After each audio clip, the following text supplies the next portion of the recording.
Ассаламу алейкум қадірменді көрермендер. Біліп жүр арнасына қош келдіңіздер. Бүгін біз хабарымызда американдық шабуылдаушы ұшағы А-10 Thunderbolt жонша жарамсыз болды. Бұл Т-28 Троян ұшақтары кеңестік ДШК пулеметтары үшін оңай олжа болды.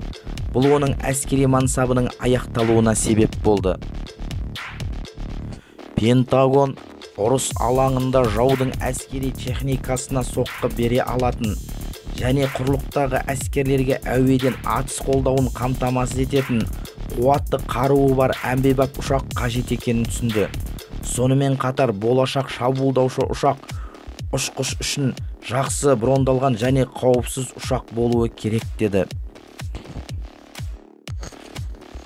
Кеңестік Қызыл империяның әскери заводтары 1960 жылдардың ортасына қарай жаңа буын Т-60 және Т-64 танктерін жаппай шығара бастады. НАТО елдерінде баламасы жоқ БМП-1 жүзбелі шынжыр табанды жауынгерлік машинасы алғаш рет пайда болды.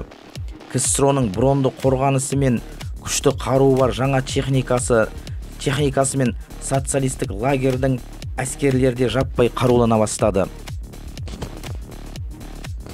Батыс елдерінде социалистік лагердің ықтимал агрессиясынан қатты алаңдау басталды. Еуропалық қалалардың инфрақұрылымын жойып, Ла-Манш бұғазына дейін танк армадасының жорығы өте нақты болып көрінді. Кеңес одағының танк құрамалары Вьетнам соғысына қатысқан және ақш авиациясымен сәтті күрескен Шилка зениттік өздігінен жүретін қондырғыларымен қамтамасыз етілген болатын. Осындай алмағайып уақытта көп мақсатты шабуылдаушы ұшағын өндіруді кешіктіруге болмайтын еді. 1960 жылдардың ортасына қарай американдық конструкторлар AX жобасының кодтық атауы бар жаңа ұшақты жасауға кірісті. Екінші дүниежүзілік соғыс ұшақтарының схемалары мен сызбаларын зерттей отырып, машина тұжырымдамасы анықталды. Бұл дыбысқа дейін жылдамдығы бар брондалған ұшақ болды. Байқау аясында ұйымдастырушылар техникалық тапсырманы ақштың 21 авиакомпаниясына жіберді. Әскерилер келесі көрсеткіштері бар ұшаққа тапсырыс беруді көздеді.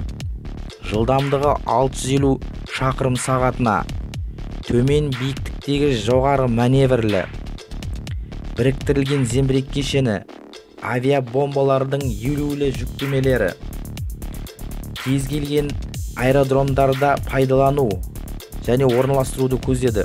Сондықтан ұшу-қону параметрлері осы сұранысқа сәйкес келуі керек еді.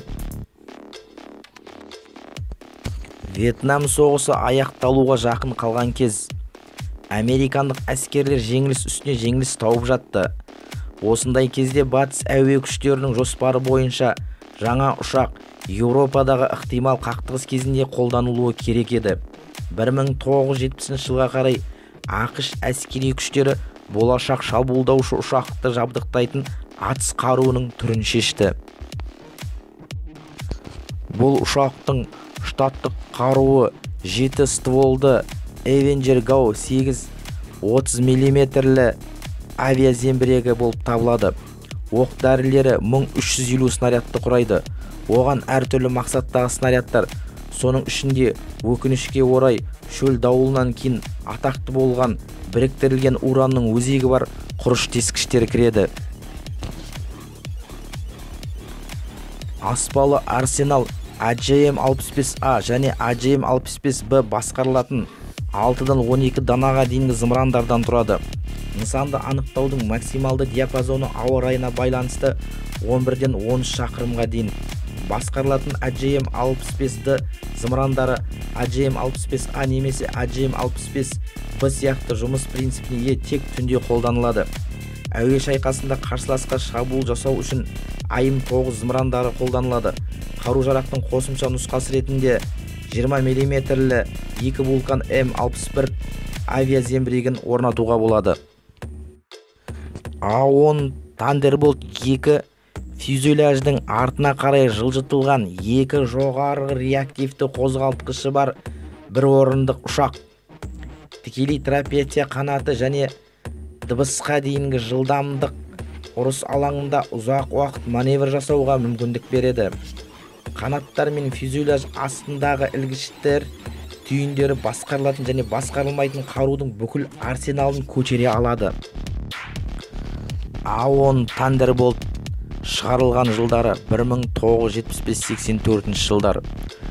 Ұзындығы 16,125 метр, биіктігі 4,150 метр, қанаттың құлашы 17,155 метр, қанаттың алаңы 47 квадрат метр, бос салмағы 9170 килограмм, жарақталған салмағы 10515 килограмм, ең жоғарғы ұшу салмағы 21150 килограмм, шекті жылдамдық 830 шақырым сағатына, крейсерлік жылдамдығы 555 шақырым сағатына, практикалық төбе 13380 метр, ұшу қашықтығы 740 шақырым.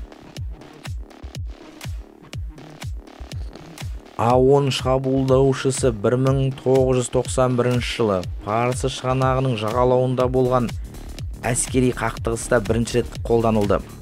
Осы типтегі ұшақтардың жалпы саны 144 бірлікті құрады. Парсы шығанағындағы соғыс кезінде А-10 8100-ден астам жауынгерлік тапсырмаларды орындады. Ұрыста 7 ұшақ жоғалып, 15 қатты зақымдалды. Бақылаушылардың пікірінше, А-10 шабуылдаушылары әскери қақтығыста лайықты дебют жасады дейді. Және F-15 жойғыштары мен F-117A жоғары технологиялық тактикалық шабуылшыларынан кем түспеді.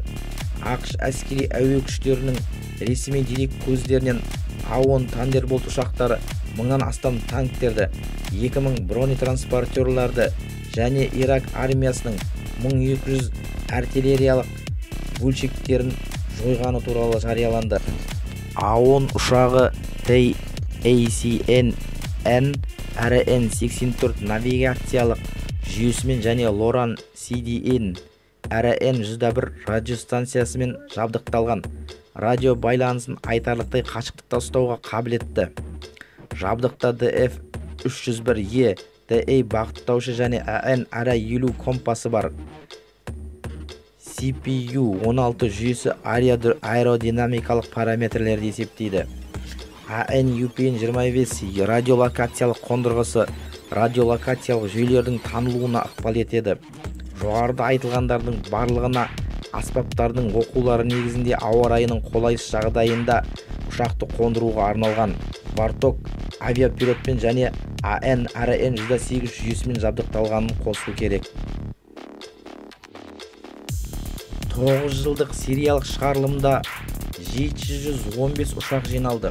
Өткен ғасырда, дәлірек айтсақ 1984 жылы А-10 өндірісінің аяқталуына қарамастан, А-10 жауынгерлік вахтаны жалғастыруда және ақш әскери күштерінде жоғары беделге ие.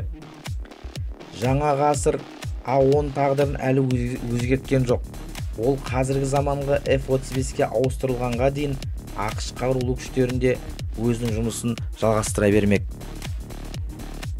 Осы видео ұнаса, достар, лайк басып, комментарий қалдырып, осы арнаға тіркелейік.